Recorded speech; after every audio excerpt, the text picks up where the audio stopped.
What's going on, guys? It's Lee and you're watching Hang with Lee TV, and today we're going to talk about 5 reasons why you are living paycheck to paycheck. Now, if this is your first time finding this channel, well, this is sort of a lifestyle channel where I talk about life-related things, I do reviews, and also I give advice, namely on personal finance. And so that's what this video is all about, right?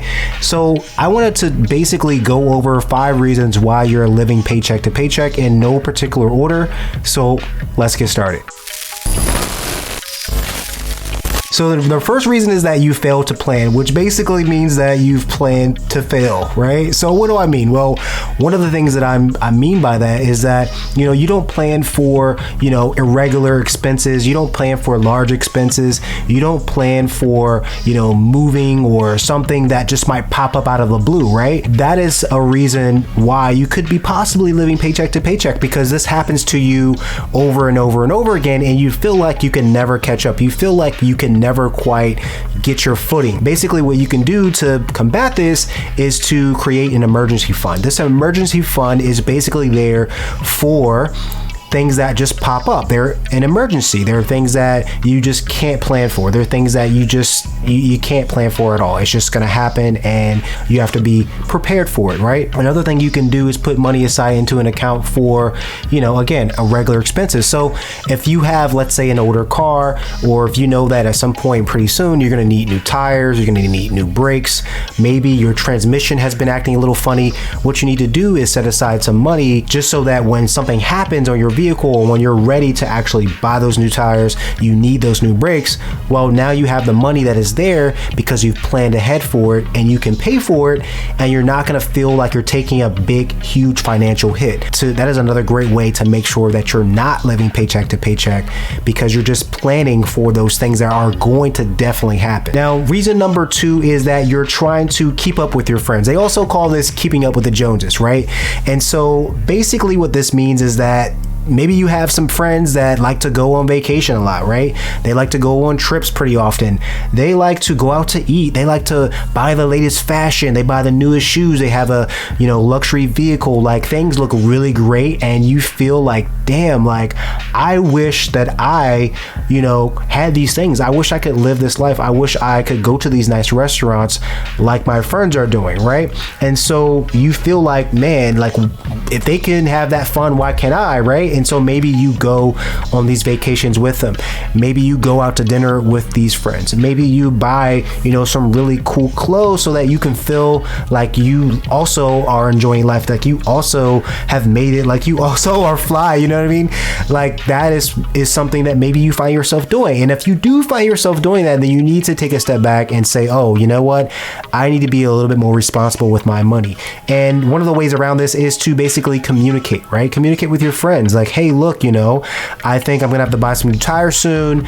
I need to pay off my student loans. I need to save money. I think I'm going to sit this one out. I think I'm not going to go on this trip with you guys, but I hope you have fun. That might be something that you might have to do, right? And it might feel a little bit embarrassing or whatever, but that might be the case. Also, keep in mind that, when you see things from the outside, they look different, right? You might see this friend spending all this money and you think that, wow, they are like making so much money. They are living the life. Everything is great. They must not be struggling. Things look great. But you don't know what their financial bank account looks like. You don't know what things look like for them financially, right? So they could be living paycheck to paycheck also. They could be in debt, right? But you don't know this. It's kind of like Instagram. You see what people want you to see, right? But things can be different, and so you need to also be mindful of that as well when you're around these friends. And sure, they might tell you, oh yeah, this is nothing or whatever, but maybe they're just that friend that exaggerates. Who knows? But you need to make sure you worry about yourself and your own finances so that you don't find yourself digging yourself into a deeper and deeper hole trying to keep up with your friends. So reason number 3 is that you're only making minimum payments. So this means that if you have a credit card or you have student loans, or maybe it's your vehicle, right? You're making those minimum payments every single month. Well, what you're doing is you're basically just prolonging the inevitable, right? You're paying every single month this minimum, this low balance that they've already calculated out, right? It's probably going to take you forever to pay off whatever it is because of this minimum payment. But what you're doing also is you're giving more and more money away than you have to. You are spending money on this interest rate that they've tacked onto this, right? You're paying this every single month. Why would you do that? Just focus on paying things off as quickly as possible. Obviously that makes sense for you. You need to make a larger payment. That way you're saving money in the long term. Always think about your future self and if they're going to, be thankful that you made this decision today. Reason number 4 is that you pay other people to do things that you can probably do yourself. Now, what do I mean by that? Well, I'll give you a really quick example, right? I'm a homeowner, and one year my air conditioning unit went out. It was really hot outside. It was super uncomfortable in the house. And I started to panic, right? Because I started to worry and think about, well, if I do call someone, it's going to cost me a lot of money. Are they going to be honest with me? Are they going to give me an honest quote? Am I going to overpay? I had all this anxiety around it, right? And so what I did is I went online. I went to Google, I went to YouTube, and I looked at the top reasons why an air conditioning unit might fail, right? And one of the reasons was a fuse was blown. So what I did is I went outside, I figured out where it was, I found the fuse, I went to Home Depot, I got a new one, I popped it in, and guess what happened? The air conditioning unit it came right back to life and everything was great. Life was comfortable. I was cool. I wasn't sweating, inside the house. It was great. And so that's just one example, right? So maybe there are some things that pop up that maybe you can just do yourself to avoid having to pay someone else.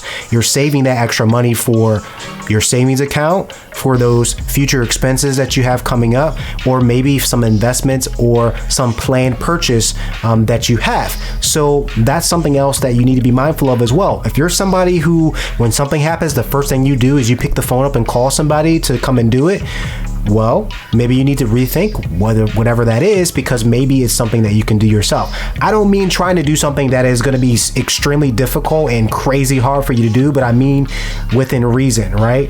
Look it up, see what it is, see if it's something that maybe you can actually do yourself and save a ton of money on. And I've done this over and over and over again with different things around the house, and I've saved a lot of money just by doing it myself. And no one knows that I did it myself unless I tell them. So just keep that in mind. Now, reason number 5, you're probably living paycheck to paycheck, is that you don't really look at your expenses. Like, you look at your expenses, but not really. Like, you don't look.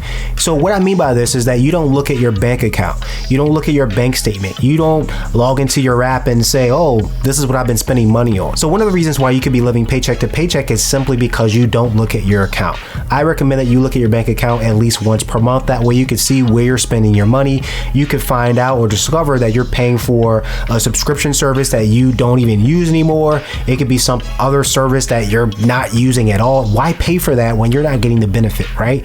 That is the only way you're going to catch and know that you're spending money for no reason, right? So look at your bank account, and you could also make some other realizations, right? Maybe you're spending way too much money on your lunch break every single week when you go to lunch. Maybe you are, spending way too much money at Starbucks. Like, there are things that you might be spending money on where psychologically, with you looking at your account, you're going to be more mindful when you make these decisions, right? Maybe you'll make coffee at home. Maybe you'll just buy a coffee mug and maybe take that to go to work. Or, maybe you'll bring your lunch to work sometimes, right? Maybe not all the time if you're not that kind of person, but maybe sometimes, and maybe that is going to make a difference for your bank account. Maybe that's the case. Now, one of the things that can really help out is basically creating a budget. If you don't know how to create a budget, I actually have a video on how to do that. I'll leave it up here and also in the description below. That should really help you out, especially when it comes down to those expenses. Now, if you haven't already, please hit that like button. Every time you hit the like button, it just motivates me to continue to make videos like this. I really like helping people, and it makes me feel good when I see that like button. So let's try to get the like button up to like 1,000. I don't know. Let's try and just hit that like button and get it there. So go ahead and hit that for me. Also, if you haven't already, hit the subscribe button for more videos just like this.